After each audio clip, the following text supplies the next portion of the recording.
여러분 안녕하십니까, 진성호입니다. 문재인 대통령의 지지율이 일주일 사이에 무려 5%포인트나 빠졌습니다. 급락 중에서도 이런 급락은 찾기 힘듭니다. 불과 일주일 사이에 5%포인트가 빠졌습니다. 민주당 어떨까요? 역시 5%포인트가 빠졌습니다. 반면 한국당은 3%포인트 올랐습니다. 한국갤럽 조사 이야기입니다. 자, 한국갤럽의 전체적인 수치는 저는 못 믿습니다. 그렇지만 트렌드는 볼 수 있습니다. 문재인 대통령의 긍정평가, 부정평가보다 낮게 나타났습니다. 이른바 데드크로스입니다. 자, 문재인 대통령의 실체를 국민들이 뒤늦게 깨달은 것은 아닐 테고, 어쨌든 일주일 사이에 무슨 일이 있었을까요? 문재인 대통령의 지지율이 폭망했습니다. 진성호의 융단 폭격 시작합니다. 문재인 대통령을 융단 폭격합니다. 방송에 앞서 아직 진성호 방송의 구독자가 아니신 분들은 붉은색 구독 버튼 눌러주시기 바랍니다. 자, 여론조사 보도를 여러 차례 해드렸는데 일주일 사이에 5%포인트나 빠지는 여론조사는 최근 본 적이 없습니다. 급격한 추락입니다. 물론 여기에는 극단적으로 볼 때는 부동산 정책이 국민들의 마음을 때린 게 아닌가 싶습니다. 이렇게 무능한 탁상공론의 문재인 정권, 가뜩이나 부동산 때문에 열받아 죽겠는데 30대 노인들 전부 다 열받아하고 있습니다. 문재인 정권의 즉흥적인 부동산 정책 그대로 지지율에 반영된 게 아닌가 싶습니다. 자, 그리고 민주당 지난 한 주 동안 무슨 일이 있었죠? 패스트트랙에 올라가 있는 선거법 개정안을 놓고 정의당, 바른미래당, 민주평화당 등과 주물럭주물럭 뒤에서 짝짝꿍 했는데 결과는 서로의 욕심만 드러냈습니다. 합의도 보지 못하고 난리가 났습니다. 반면 한국당은 국회 앞에서 집회를 열었습니다. 처음에는 예산안 날치기 처리에 대한 항의였고 그 뒤에는 공수처법, 선거법 통과 저지 집회였습니다. 자, 첫날 어마어마한 사람들이 몰렸고 일부 조금 폭력적인 상황이 벌어지자 이를 빌미로 해서 화요일부터는 아예 국회 문에 들어오지도 못하겠습니다. 그래도 국민들은 모였습니다. 국회 앞에서 시위를 했습니다. 자, 그 결과 이 분노는 고스란히 민주당과 정의당, 바른미래당, 대한신당 등으로 갔습니다. 이런 모양을 본 국민들이 어쨌든 오랜만에 한국당 3% 올랐습니다. 최근에 한국당의 지지율이 조금 정체된 건 사실인데 일주일 사이에 3% 적잖게 올랐습니다. 그렇지만 더 중요한 것은 문재인 민주당의 폭락입니다. 어떻게 일주일 사이에 무려 5%포인트나 빠졌을까? 그것도 한국갤럽 조사인데. 자, 한국갤럽 17일부터 19일까지 사흘 동안 전국 승인 1000명을 대상으로 한 조사입니다. 자, 전주보다 5%포인트 급락한 44%로 나타났습니다. 자, 문재인 대통령이 처음으로 급속히 꺾여버린 겁니다. 반면에 부정평가는 3%포인트 늘어난 46%를 기록했습니다.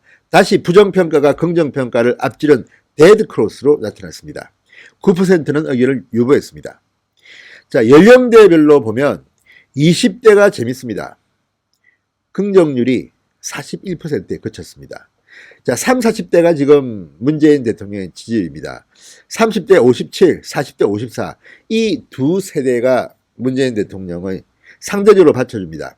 자, 그리고 50대부터는 다릅니다. 50대, 20대와 같습니다. 41%. 60대 35%.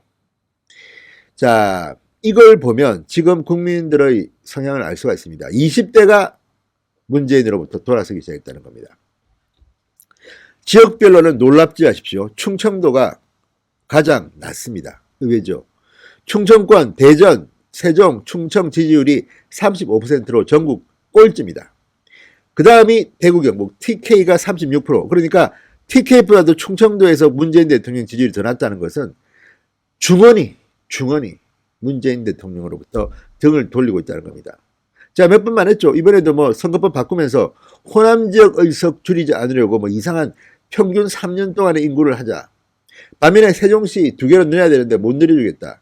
대전이 광주보다 인구는 더 많은데 국회의원 수는 더 적다. 이런 것들을 보고 충청도 양반님들이 화가 난 게 아닌가 싶습니다.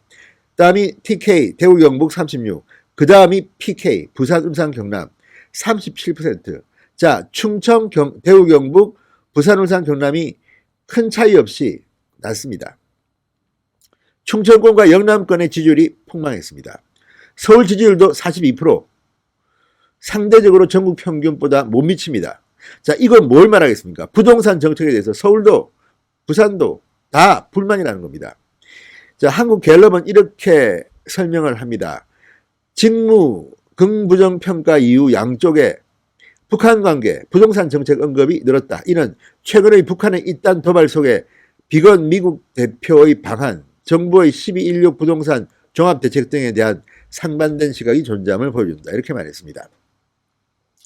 자, 지난주와 비교할 때 대전, 세종, 충청 지역 50대 중도층 등에서의 긍정률 하락폭이 큰 편이라고 했습니다. 자, 더불어민주당 지지율 37%였습니다.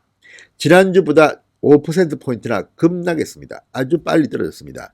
반면 한국당 지지율은 3%포인트 증가한 23%. 자, 그리고 부산, 울산, 경남에서 지난주 민주당에 밀렸던 한국당이 이번 주는 32%, 민주당 30%를 눌렀습니다. 다시 선두로 올라섰습니다. 충청권도 민주당 29%, 한국당 28%, 격차가 좁혀졌습니다. 자, 이런 조사 결과를 보면 여러분 어떻게 생각하십니까? 트렌드만 봅시다. 우리 절대치는 문재인 대통령 지지율이 44, 택도 없습니다. 한 28쯤 되겠죠. 뭐 제 생각은 그렇습니다.